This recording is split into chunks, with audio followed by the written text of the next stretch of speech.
So I'm Chantal Lue, and I am the founder and executive producer of Colourful Illusions, which is a digital platform that highlights positive stories in the Black community. Like starting your own thing, like you have a lot of self-doubt, you know, and it's like you're kind of going against the grain of society. So there's always that thought of failure, or like what if this doesn't work? And I really had to sit down and reflect and realize like what I really wanted to do. And yes, it was good that I had like a stable amount of income, but I felt like I was depriving my soul and like my spirit of like what my passion and my true purpose was. So I decided to take that leap of faith in August and quit my job and decide to do Colourful Illusions. Why do you doubt yourself? Like, why are you your hardest critic? Like, you know, like you're capable of doing great things. Like that battle between myself. So I think what drives me the most is the reactions that I get from my videos and like how I see how it like impacts people's lives. So that definitely.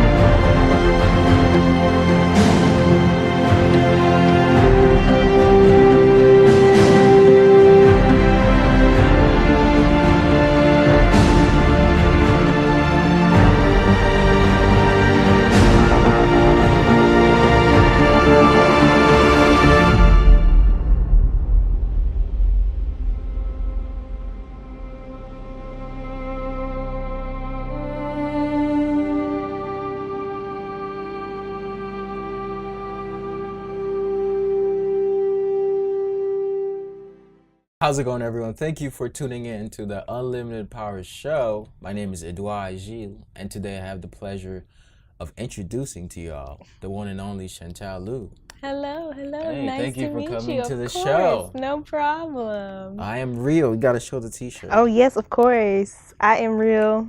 It's a nice t-shirt. I appreciate it. Thank you. So how are you doing? I'm doing good. How are you? I'm doing awesome. Doing You're looking awesome. pretty colorful, red and yellow. You know, It gotta really represent. compliments it. Yeah. Looks really good. So is there any meaning behind the red and yellow?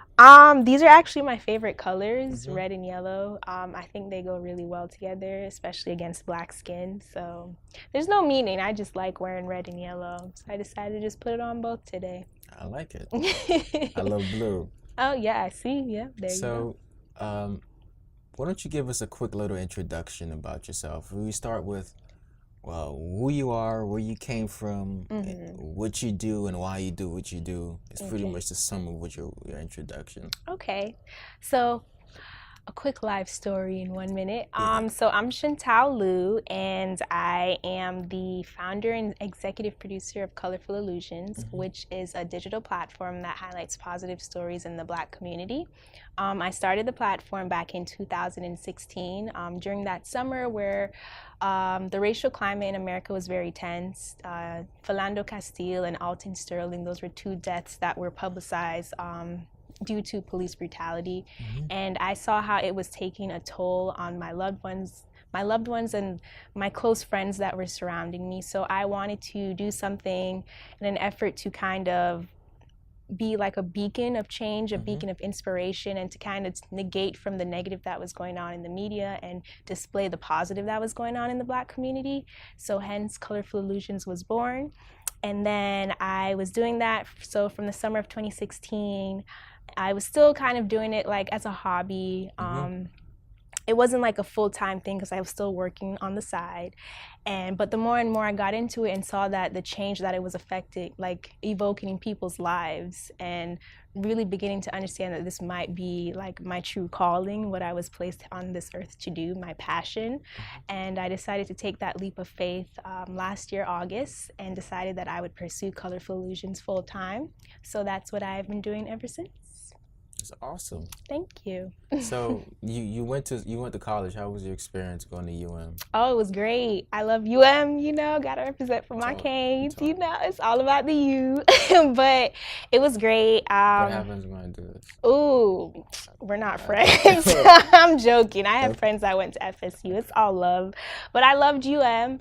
I was there from I started August 2012 and graduated May 2016, and lots of great memories at the University of Miami, and I'll forever have a place in my heart. But it was a great experience. So you went for communications there, right? I did not. You did So not? I started as a pre-med student, all my life. Yeah. I wanted to be a doctor, Hmm. per usual. Any Caribbean household, it's a Right. doctor, lawyer, I there's know. not much expansion. So my mom's also in the health field, my brother's in the health field. And that was something that I just always was in and out of hospitals. So I just thought like, why not be a doctor? So I was pre-med, first year going into University of Miami. My major, what was my major? My major was psychology, but I wanted to be an anesthesiologist. I wanted to go to Johns Hopkins Medical School. I had it all planned out. I thought I did. Yeah. And so first semester I took chemistry. Mind you, I took AP chemistry in high school, got an A in it, and I thought it was great. I loved chemistry, it was my favorite subject. Then I took it at the university level, and I struggled. I struggled a lot. There were many nights where I cried because I couldn't, Yeah. take in the content. And so I started to realize with the different coursework that I was getting into, it made me like really take a step back and sit down and think like, do I really want, like, am I really going to enjoy doing medicine? Because I always loved to write. Hmm. I've always found that that's how I express myself best is with writing, and I love just like what you can get out of writing. So I was looking into maybe exploring to change my major. So at first I was looking into journalism. And after talking to people and kind of getting pushback from it, people always say like, oh, journalists don't get money, and like it's not a guaranteed, and like the newspapers are dying, and yada yada yada. So I was like, okay. So I stumbled upon public relations, which is like the other side of journalism, because they both work hand in hand together. Right. So I was like, okay, and PR, like you get a little bit more income and it's more stability, it's more easier, flexibility to find a job. So I was like, all right, cool. So I'll major in public relations and then I'll minor in journalism. So that's just what I ended up doing. I changed my major the second semester of freshman year. So it's still early. It was good that I was able to catch that I didn't really want to do medicine, that it wasn't my passion from an early on. So in terms of credit-wise, like it was an easy switch.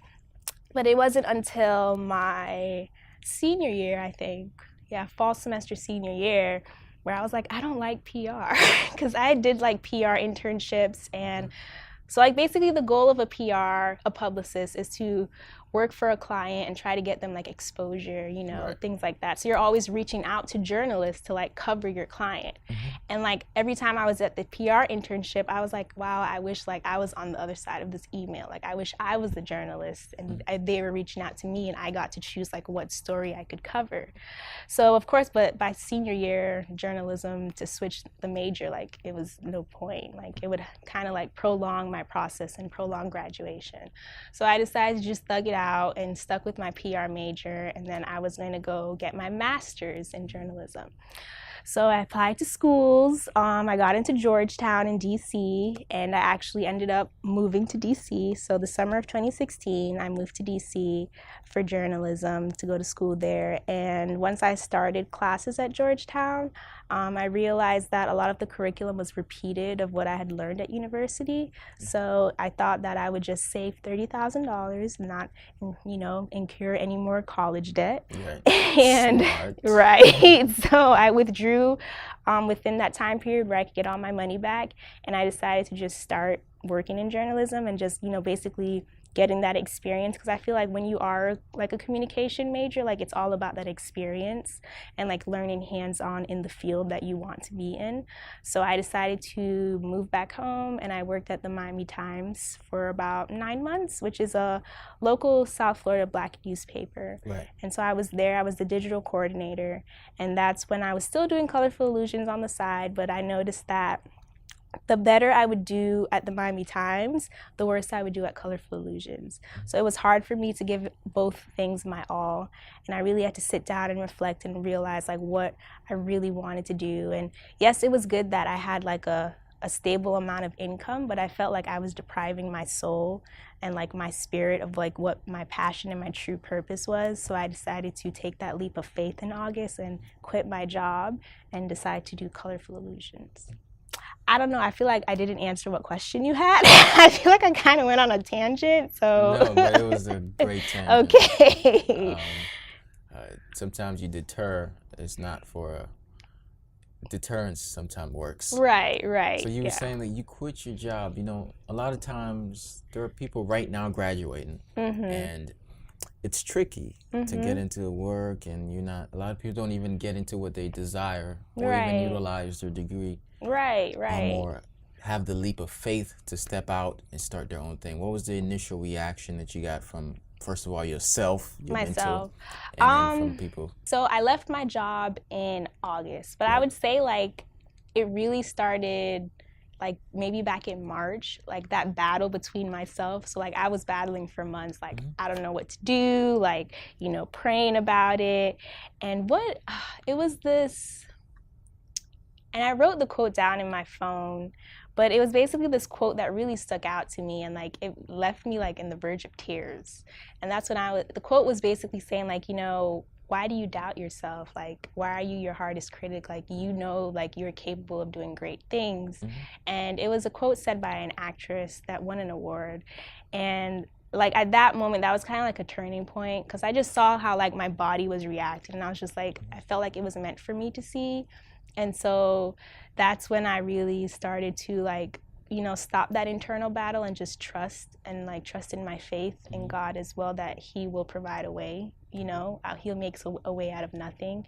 And that's when I decided to take that leap of faith. So it was hard internally for me, struggling, because and I'm sure you know, like starting your own thing, like you have a lot of self-doubt, you know, and it's like you're kind of going against the grain of society. So there's always that thought of failure, or like what if this doesn't work, like what if, and you kind of just have to like silence those doubts, because they'll always be there. Like even I'm sure celebrities at the highest peaks, like they still doubt themselves sometimes, but you just kind of have to get over that and just find a way, like I don't know if it's by meditating or spiritual or just connecting to a higher power and just trusting that all things are going to work out for good. And so it was a tough internal struggle, very tough, but you know, after a few months of debating, I definitely did take that leap of faith. And in terms of like my family, my mom supported me 100%, because she's like my number one fan. And she always says that like she wants to quit her job in the hospital and work for Colourful Illusions. She will. Yeah. And so just the support that I got from my family and my close friends, like my best friends and my line sisters, like they all supported me 100%. So I was grateful to have that support system to help back me as well, and to kind of help to suppress those nerves and suppress those doubts that I had about myself, to make that leap of faith a little bit easier, make that transition a little smoother. You know, I believe that there's a still voice inside of us. And I've been experiencing it lately a lot, as I got more in touch with God and my spirituality. And it's usually a small, tiny voice saying, "Hey, come here." And it's like, "No, I ain't going over there." Right. Right? What you mean, come here? It's Right. like, and then we're always running away. So sometimes our passion, there's a verse in the Bible that says God doesn't speak in storms or in big rain or in hurricanes. Speaks in calmness. And oftentimes we have to get rid of all the noise and listen to really what's inside. Right. So as we talk about that, you say you're part of an organization. What organization is that? Oh, I'm a proud member of Delta Sigma Theta Sorority Incorporated, you know. You gotta represent. I got to, you know. So, like, what drives you to want to do this? What do you see this going? There's this quote that says, well, it's not a quote, but Gary Vee says that before every college student gets a job, they think about, can I make it on Instagram? Like be an Instagram public figure, like okay. So what drives you? I think what drives me the most is the reactions that I get from my videos, and like how I see how it like impacts people's lives. So that definitely drives me. Just being able to touch the lives of others, and being able to, I mean, the ultimate mission of Colourful Illusions is to change the rhetoric surrounding minority populations. So just sticking to that mission and sticking to the feeling that I get when my story touches the lives of individuals, that's what drives me the most. Right, Doesn't right. it feel good? It does. Isn't that's the purpose of life? Literally, I think so. I love being able to help others in any capacity. That's originally why I wanted to do medicine, was to be able to touch the lives of others through medicine. But to know that you can do that in any avenue, especially as a creative, it's really worth it. It's medicine for the mind and soul. Exactly. There you go. Every story you share sparks a desire for someone else to understand that maybe I can do it. Right. And if they can do what somebody else is doing, that's a good thing. Then we've increased the amount of good in the world. Right. And replicating that in thousands, tens of thousands is a way of spark change. Definitely. So what are some ways do you think that we can use media to spark change? Well, one way I definitely try to use my platform to spark change is just because I think one thing that the world lacks is a understanding. Because a lot of people, I feel like a lot of the bad that goes on in the world, especially when it comes to like racial tension, is because both parties don't understand each other. So what I try to do with my stories is to kind of shed light on different topics or different cultures or different communities where people can kind of get an understanding for that person and kind of view them as a human, like, because at the end of the day, we're all human regardless of your race. Like, we all hurt, we all go through trials and tribulations, and we all have the strength to get through those trials and tribulations. So to kind of be able to relate to one another on a more human level and understand where that person comes from. Like one story I did, for example, was about the dirt bikers. Not dirt bikes, but they ride, you see like people that ride dirt bikes like in Liberty City, like around stuff like that. And so the story, because I always seen them riding their bikes, and like I've just had an inquisitive mind, like I wonder like why did they do that, like what's the story behind it. Them hoodlums. Right, because you know they get perceived as hoodlums, like the police are harassing them, stuff like that. But like when I sat down and spoke to one of the bikers, he really told me that like if it wasn't for dirt bikes, like he would be in jail. Like that's his way to deal with his stress, like, and that's how he, like, you know, channels it. So instead of like picking up a gun or like being in a gang or stuff like that, like he's just riding a dirt bike on the street. So it's like just to kind of get that and like, you know, peel that layer open so people can see like, you know, like they're not harassing, like they're not hoodlums, like they're actually doing this for good. Like they're trying to be positive. Kill, but everybody call me Killer Kill. I'm from Miami, Dade County, city part where everybody be at. But my thing is to do ride dirt bike. I'm just a hitter, Miami hitter.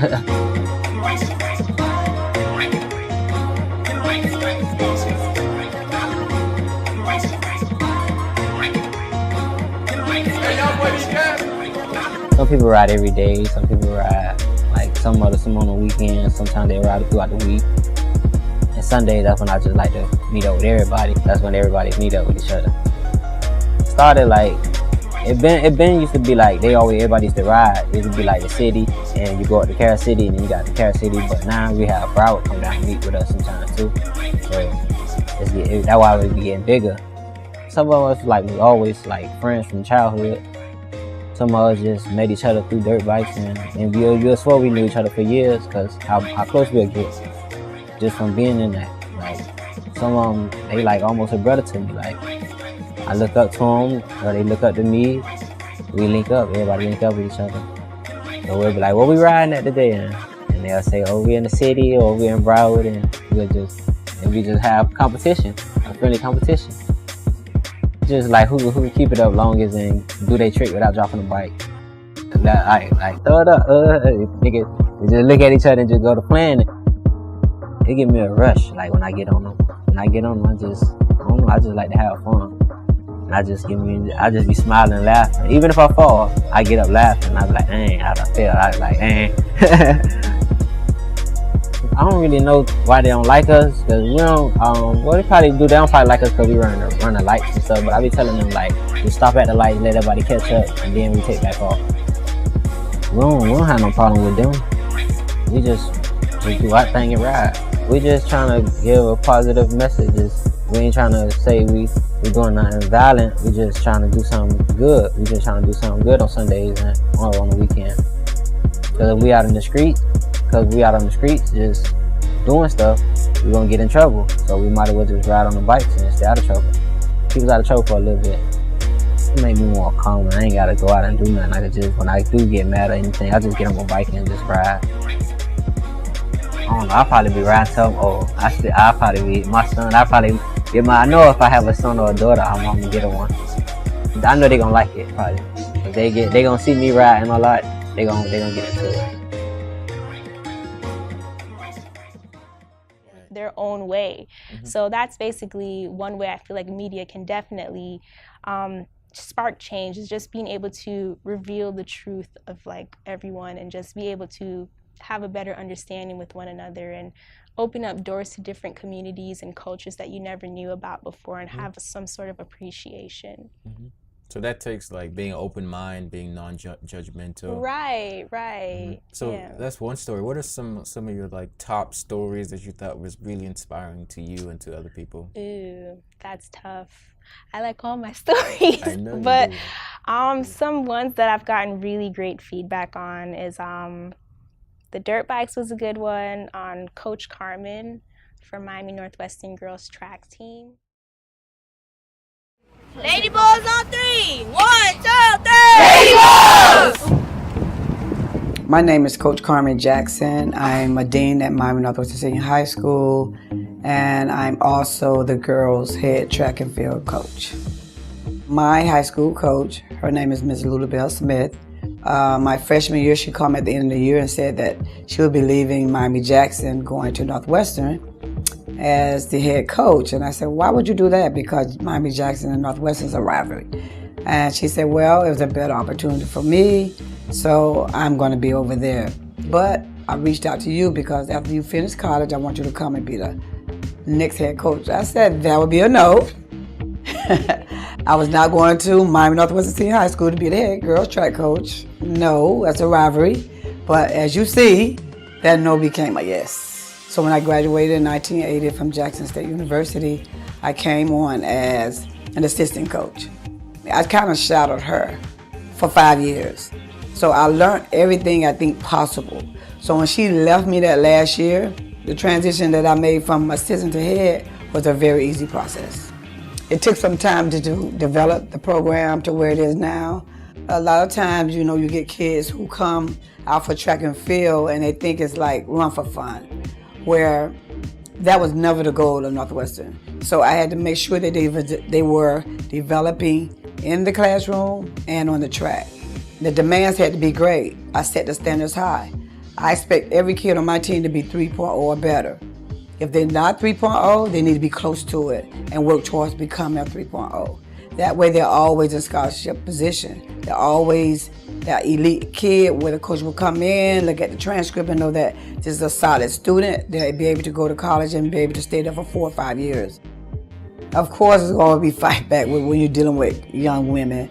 But I'm very, very stern, and I stand on what I believe, and I say what I mean. If they know that you're real, no matter how firm or how tough the words might be when it comes out of my mouth, and it's not derogatory words, I don't use those, it's strong words, they receive it. I only want the best for them. I say to them often, my career track is over. My role today is to be the greatest mentor I can be for you so that you can put yourself in position that you're able to leave here and go to college absolutely free. A lot of times people think that, oh, head coach, Miami Northwestern Senior High, they win all the time, it's easy. Not easy. A lot of these kids are suffering from a lot of things that they don't have. Displacing home, don't have nowhere to stay, food, clothes, money, medical. But in order for me to get them to where I'm trying to push them, you got to satisfy those basic needs. So sometimes that becomes difficult because I don't have the resources. But at the end of the day, I found a way to make it happen so that the kids can be in the mindset, physically and mentally, to go out there and perform. No one can do anything great by themselves. My coaching staff is the bond, is the glue, is the success of this program. We're all together, we all sitting down and talk about the issues that we have. We're on one accord. We sometimes disagree to agree. But for the most part, we're there. We're there continuously for the kids, and we all have the same vision, kids first. I've been blessed and grateful that these kids buy into the standards here at Northwestern. Most of my kids, if I have to put a percentage on it, would be around 99% leave here and go off to college through athletics. 95 of those scholarships are full scholarships. But it gives me a lot of hope and a lot of motivational drive to keep going, because I know that at the end of the day that the formula here at Northwestern is working, and that we're getting these kids to go to college and using the God-given talent that's been given to them. I have taken athletics, because that's where I am, and I think that's where God has placed me, to use it so that it is able to turn kids around, turn their life around, give them hope, give them something to reach for. When you find success in something, it's easy to keep them on the path. So I think that athletics does a lot of great things if it's utilized correctly, and that you motivate kids through the process of athletics. Our Father, which art in heaven, hallowed be thy name. Thy kingdom come, thy will be done, on earth as it is in heaven. Give us this day our daily bread, forgive our debts and our debtors, but lead us not into temptation, but deliver us from evil. For thine is the kingdom, power, and glory forever. Amen.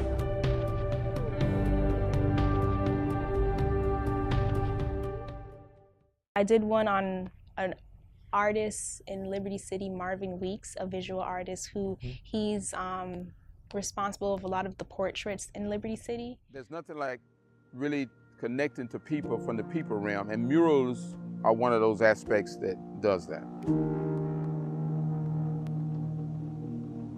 Well, one of my first murals in my youth was a mural I did of Earth, Wind, and Fire years ago. And it was about conveying the music and the images of the positive things that this group was trying to convey about, earth, wind, fire. And nature has always been a great part of my work. The nature of the people and how it relates as you live on the land, wherever you are, and the land is in your community. Many times, we exist in neighborhoods and communities that we don't have any control over. And in a lot of ways we do. So the mural conveys that sense of yours take back of control of your environment. And I thought that was important to show the importance of the woman in their life. Don't want to have this mural without that. Spoke back to the people. The people could look at it and give a response back. So it continuously had a voice, and it's that voice, I think, that is the central point of African American or African tradition. That voice that speaks back and tell the people there is a way, there's a pathway. I try to always stay current to what the issues are so that people can identify and connect. So it's a process, whether it's something like here that's the Black Panther, or whether it's something that's related deep to messages of change, season, the environment you're in, whatever that is, that you can control it, that you can have a better vision. So it's many different issues that arise, but I think they all come from that you are empowered.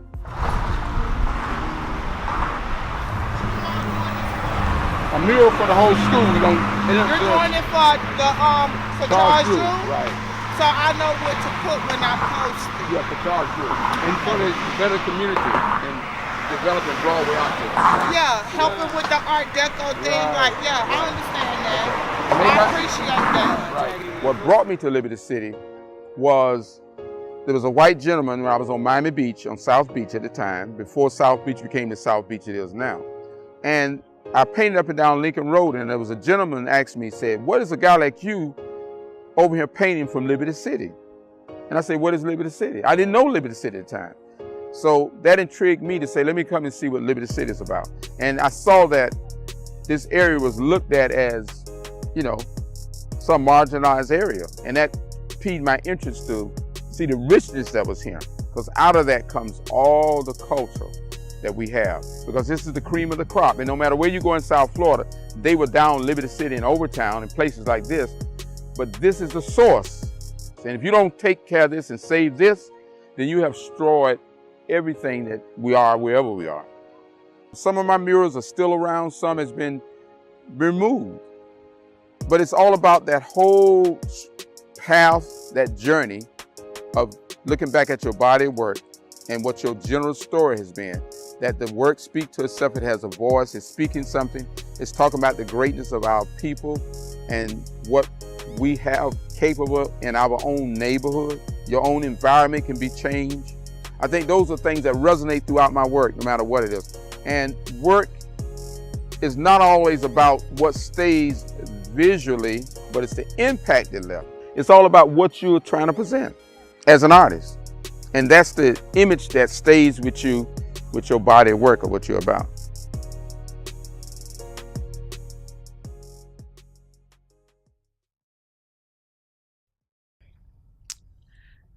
I did one on my brother, Taj Martin, who he suffers from cerebral palsy, but he still is able to work. My name is Taj Martin, and I work at Mount West Hospital. Hi. Oh, you're with Taji?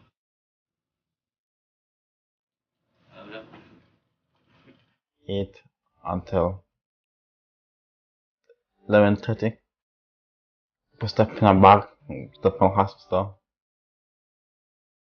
While very part of volunteer in the meet, getting to meet other people, give me something to do, so I went how to stay home at work, everything kind and nice, and always smiling. I like to interact with the people at work. Having a disability does not stop me from enjoying my life. Also, part is a neuromuscular disorder, the best way to walk on the way to talk. Sometimes you don't understand what I say because of my speech. But sometimes I feel I can see people staring at me because the way how I walk. It makes me feel nervous. Sometimes I feel uncomfortable. People are different from other people. I don't consider myself like a normal person. I go to watch myself.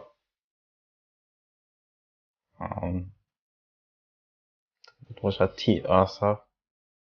I love to volunteer. I love to listen to music. I love to hang out with my dog.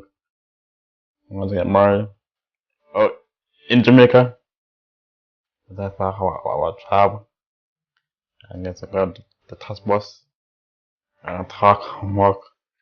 Even though how I just say I'm happy.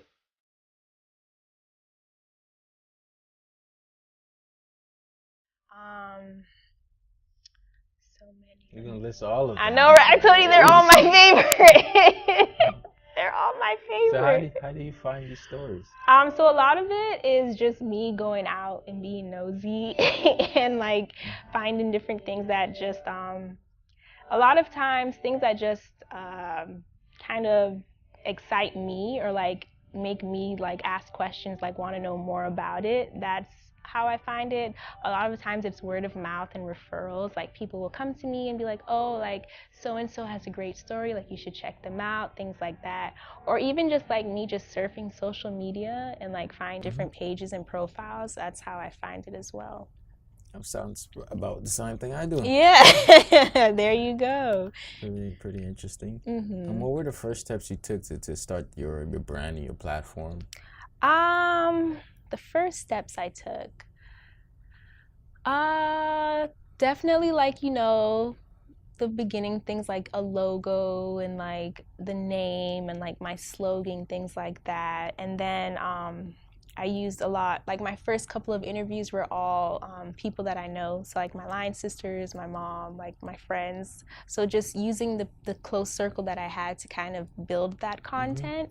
And then once that was out and getting like that whole, getting the attention of the viewers, then I was able to branch out and find new subjects and new stories to tell. That's awesome.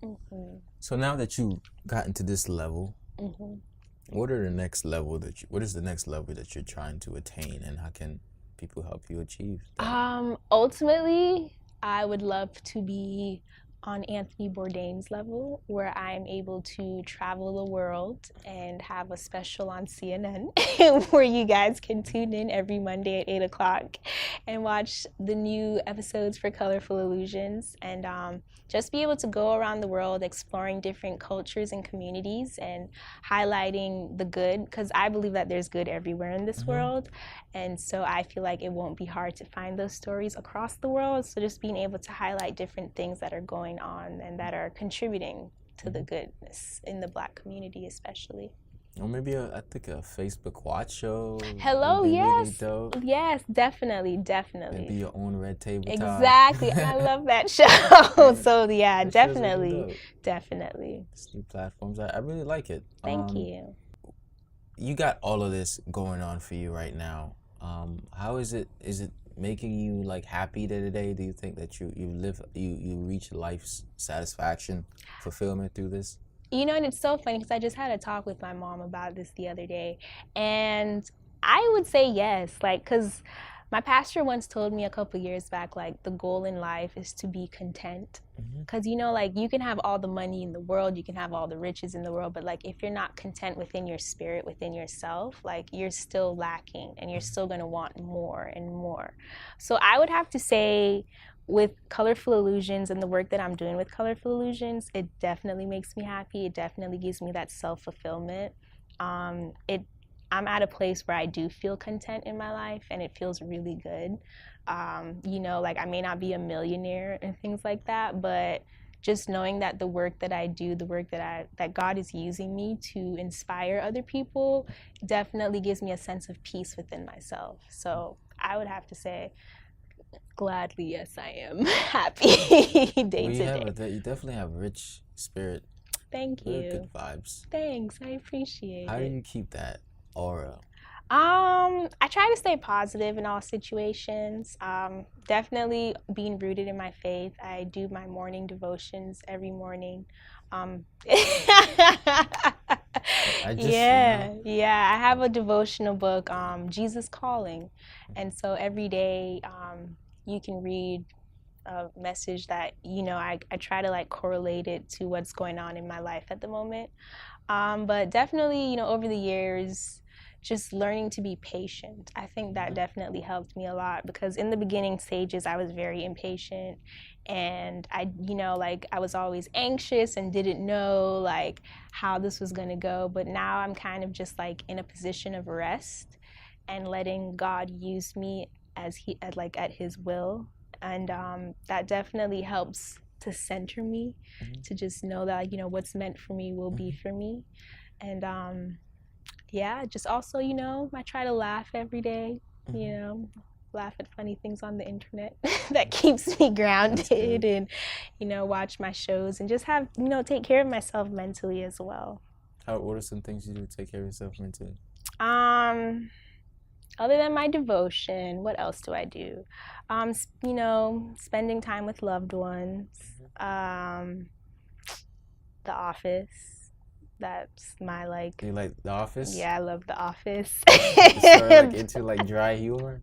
I do like dry humor. I get it from my older brother because he's very dry, and so I picked up his humor. And just relaxing, you know. Those are some things that I do. Sometimes I like to do like, you know, I'd love to do yoga more actually. If that's one thing I could incorporate maybe more yoga. I do this thing called Tai Chi. I'll show you some Tai Chi. You want some? Oh, nice. It's like yoga, but it's like I feel like I've heard of it. Yeah. Do like the chi cups. Oh. You want to learn chi cups right now? Okay. So, you know, the thing you said about the morning devotions. So I'm like a big journal writer type, structured guy, and I used to write morning missions or visions for the day. Ooh. Right? Yeah. And then I switched from my own vision, right, into a devotion, because recently I redevoted my life to God. Awesome. Because I realized that I was always trying to do all of these things in my life that I thought were my own internal pursuits. Right. But the other day, one of my friends told me that all of these things I'm trying to do with my clothing line, is that they're not even coming from me. Mm-hmm. Right? He was like, they're not even coming from me, and they're actually coming from God. Right. And I'm just a vessel. Right. Yeah. Of which is, bringing that about. So I started to try to do the same thing with my life. Mm-hmm. So, I mean, considering that, you indulge in your faith, what would you say to anyone out there to like, how can they get closer to God in a sense, in their faith? What has worked for you? I would start with just talking to him. Like, you don't even have to be real, like, structured about it. Like, like, hey, God, what's up? Long time no speak. Yeah. I feel like that calms me. That's a calming thing as well. And just like, although I do it in the morning, but like anytime, like you may be about to take a test, or like you may be about to go in for an interview and you just want to talk to God and kind of just like help to calm your spirit. So I would say just start talking to him. And there's so many like different devotional books out there, or even like apps that can help you. Like it will provide you like a morning, like a daily devotion or like a daily scripture, things like that, just to kind of have that resonate within you. So those are some steps to definitely help to build that relationship with God. And then, like if you're a part of a church family, or you want to like go find a new church, that's the next step, to kind of get that Sunday worship going on. But that's what I would recommend. Just talk to him. He's always there, wherever you are, 24/7. Yeah. What are some struggles that you've encountered in your life, and how did you overcome those? Oh, in my life? In your entire life? Wow, that's a tough one. Some struggles I've encountered in my life. Let's see. Does it have to be like my biggest struggle or my most recent struggle? I've a lot of Just one one of that's struggles stuck. That stuck with me. Yeah.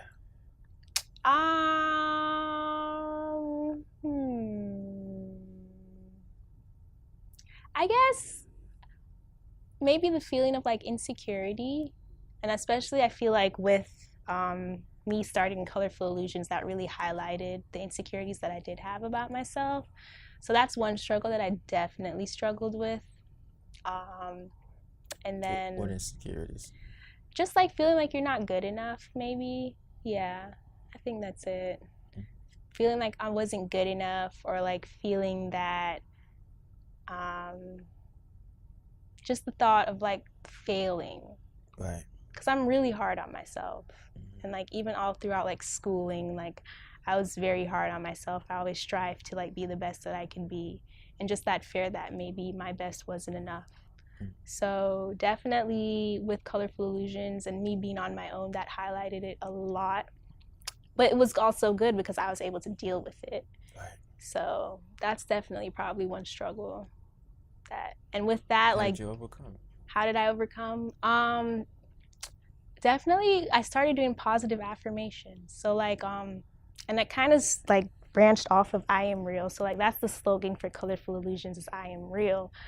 And so I don't know if you're familiar with like my I am chalkboard wall that I used to have each interviewee come up with their own I am statement. Right. So like a positive affirmation. And so I kind of started applying that to my life. So like every morning, like I would go in the mirror. It sounds really silly, but I would go in the mirror and be like, I am God's masterpiece, fearfully and wonderfully made, or like I am amazing, or I am determined, and just like speaking those positivity over my life, it kind of helped to transcend and to raise my confidence and boost my confidence. So that's definitely how I was able to get through with those insecurities and feelings of self-doubt.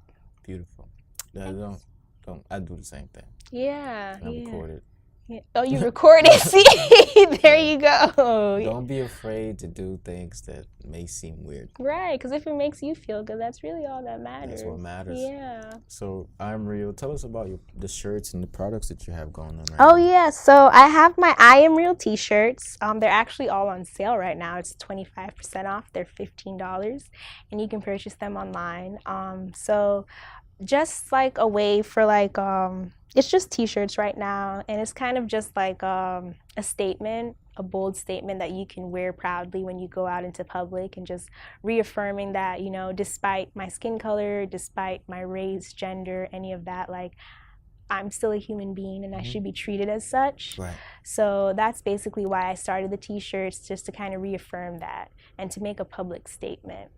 Beautiful. And they're available in red, black, and white. So get your I Am Real t-shirt. I Yeah. gotta get mine right after this. Yeah, Do you have any yeah. ones on you? I You have to ship don't, it? but I can ship it to you. Yes, shipping Alright, is so you'll available. ship mine. So if you could leave one last thing with our audience, a message. This show is called Unlimited Power, and the purpose, the reason behind that is that inside all of us, we have this power, which it's an unlimited power, and we have it because we're a reflection of the Creator, and if He's the source, us as the resource can access it. Right. What message would you give to anyone out there to spark in them that, hey, you can start this media company, you can start the show, the content, you could actually spark change through an unorthodox or a different way of doing things? What would that message be? You can look at Which, this camera right here? Okay, that message. Let's see. I would tell them, stop doubting yourself. Like, you know that you are the ish, and God knows that you are the ish because He created you in His image. So whatever you want to go out and do it. Like, the only person that's stopping you is you. And once you get through that and overcome that and you push through, you'll just feel invincible, and you'll feel like the world is yours for taking. So go ahead and take it, girl or boy. It's yours. It's yours. It's yours. All right. It's yours. Thank you. You're welcome. Thanks for having me. Thank you for coming on the Unlimited Power Show. Of course, anytime. I am real. Yes, you I'm are. great. Do you I'm want to come with your blessed. own I am statement? Yes. Yeah, what's yours? What do you guide me?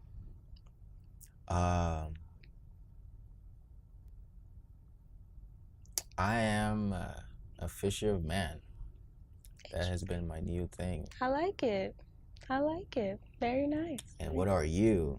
Right. Think about that. Come up with your I am statement. Send it to Colourful Illusions. Yeah. What's your social platforms? So Spelling too. Yeah, so Colourful, it's spelled the British way. So it's COLOURFUL Illusions, ILLUSIONS.